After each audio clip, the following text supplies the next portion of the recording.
तो आज हम डिस्कस करेंगे पाइथन के बेसिक मोस्ट इम्पोर्टेंट क्वेश्चन जो कि एग्ज़ाम के पॉइंट ऑफ व्यू से इम्पोर्टेंट हैं। तो जैसे कि पिछले एग्ज़ाम में पाइथन से एक क्वेश्चन पूछा गया था, तो इस बार 90% चांसेस हैं कि पाइथन से और भी क्वेश्चन पूछे जाएंगे। तो चलिए शुरू करते हैं।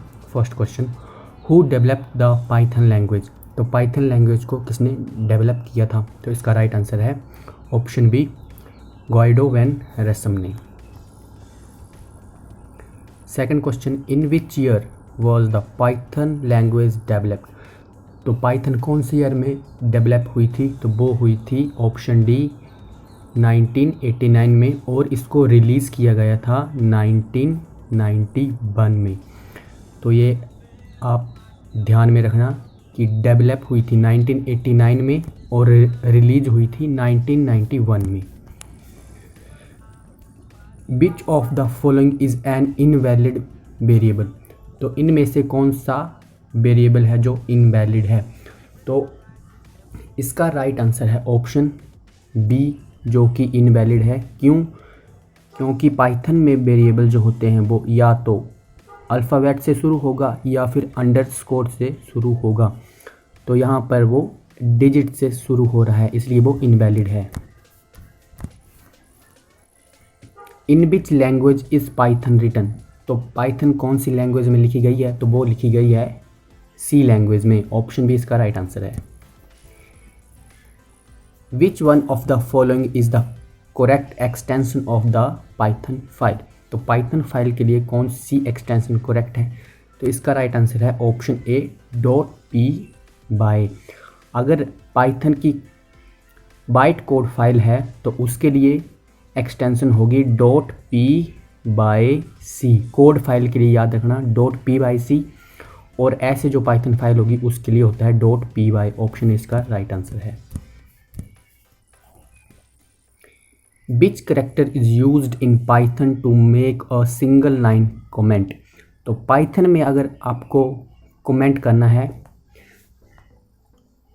तो उसके लिए यूज़ होता है ऑप्शन सी, हैश का यूज़ होता है, और जावा, C++ में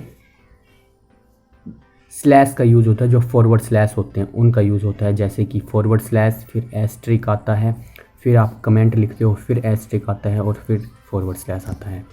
तो ये ध्यान में रखना, हैश का यूज़ होता है। नेक्स्ट क्वेश्चन है, which of the following can not be a variable. तो इनमें से कौन सा एक वेरिएबल नहीं है? तो इसका राइट आंसर है ऑप्शन बी, इन जो है एक मेंबरशिप ऑपरेटर है। ध्यान में रखना, इन जो है वो एक मेंबरशिप ऑपरेटर है। बाकी इन, इट, ऑन जो है वो वेरिएबल हैं। इन जो है वो वेरिएबल नहीं है, वो एक मेंबरशिप ऑपरेटर है। नेक्स्ट क्वेश्चन है, which of the following statement is true. तो इनमें से कौन सी स्टेटमेंट ट्रू है? Python is a high level programming language, ये भी सही है। Python is an interpreted language, ये भी सही है। Python is an object oriented language, ये भी सही है। तो इसके सारे ऑप्शन सही हैं। ऑप्शन डी इसका आंसर होगा, ऑल ऑफ द अबव। और इसी के साथ साथ पाइथन जो है वो ऊप के कॉन्सेप्ट पर बेस्ड है, ऊप के कॉन्सेप्ट पर बेस्ड है। ध्यान में रखना ये बात। नेक्स्ट क्वेश्चन है, what is the answer to this expression 22 और ये होता है मॉडुलस 3। यानी कि हम जब मॉडुलस जो होता है वो रिटर्न करता है रिमाइंडर वैल्यू को। तो 22 को जब 3 से डिवाइड किया जाएगा तो 3 7 ज़ा 21, और आपके पास रिमाइंडर में बचेगा 1। तो जो मॉडुलस होता है वो रिटर्न करता है रिमाइंडर वैल्यू को। तो इसका आंसर होगा ऑप्शन बी 1। नेक्स्ट क्वेश्चन है, which one of the following is not a keyword in Python language. तो पाइथन लैंग्वेज में इनमें से कौन सा है जो कीवर्ड नहीं है? तो ट्रू, एंड और डेफ जो हैं वो पाइथन के कीवर्ड हैं, लेकिन स्विच इसमें यूज़ नहीं होता है। ये आपको सी और जावा में देखने को मिलेगा, स्विच। तो इसका राइट आंसर होगा ऑप्शन सी। नेक्स्ट क्वेश्चन है, what will be the output of the following code. तो आपके पास एक कोड है a is equal to 5, b is equal to 15, print b/a। तो जब b, ये एक तरह का डिवीज़न के लिए यूज़ होता है, तो जब हम 15 डिवाइड बाय 5 करेंगे तो आएगा हमारे पास 3, जो कि कॉमनली होता है। लेकिन यहाँ पर जो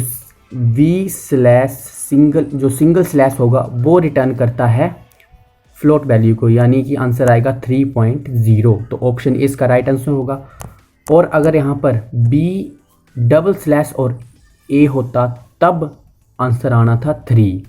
तो ये बात ध्यान में रखना, डबल स्लैश होगा तो आंसर 3 आएगा और सिंगल स्लैश होगा तो आंसर जो है वो फ्लोट वैल्यू आएगी, यानी कि 3.0। तो इसका राइट आंसर होगा ऑप्शन ए। नेक्स्ट क्वेश्चन है what data type is the object below. तो ये जो नीचे दिए गए हैं कैसा डेटा टाइप है, तो L is equal to 123 hello 1। जो भी एलिमेंट्स स्क्वायर ब्रैकेट में होते हैं वो एज अ लिस्ट कंसीडर किए जाते हैं। तो इसका राइट आंसर होगा option A, list. Next question है which of the following is not a valid relational operator. तो इसमें इनमें से बताना कि कौन सा एक वैलिड रिलेशनल ऑपरेटर नहीं है। तो इसका राइट आंसर है option B, equals to. Equals to क्या है, ये एक तरह का असाइनमेंट ऑपरेटर है। इक्वल्स टू जो है वो एक असाइनमेंट ऑपरेटर है, ध्यान में रखना। और बाकी जो है ये less than equal to, greater than equal to, ये जो हैं ये रिलेशनल ऑपरेटर हैं। इक्वल टू जो है वो है assignment operator. Print 2 double asterisk 3, यानी कि ये जो डबल एस्ट्रिक हैं ये होते हैं एक्सपोनेंट, और ये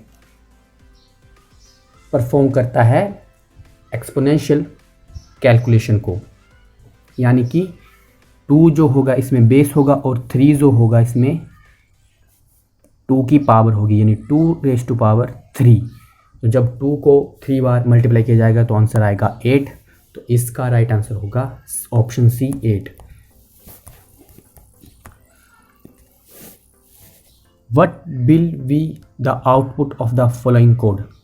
name is equal to string, ये एक स्ट्रिंग है। सत्यम, एज है integer value 20, print name plus age. तो इसका राइट आंसर होगा ऑप्शन सी, एरर। एरर इसलिए आएगा क्योंकि कभी भी स्ट्रिंग वैल्यू में इंटीजर वैल्यू ऐड नहीं होती है, ये बात ध्यान में रखना। कभी भी स्ट्रिंग वैल्यू में, ये जो स्ट्रिंग वैल्यू है उसमें इंटीजर वैल्यू ऐड नहीं होती है। तो इसका राइट आंसर होगा option C, error. I hope आपको वीडियो पसंद आई होगी।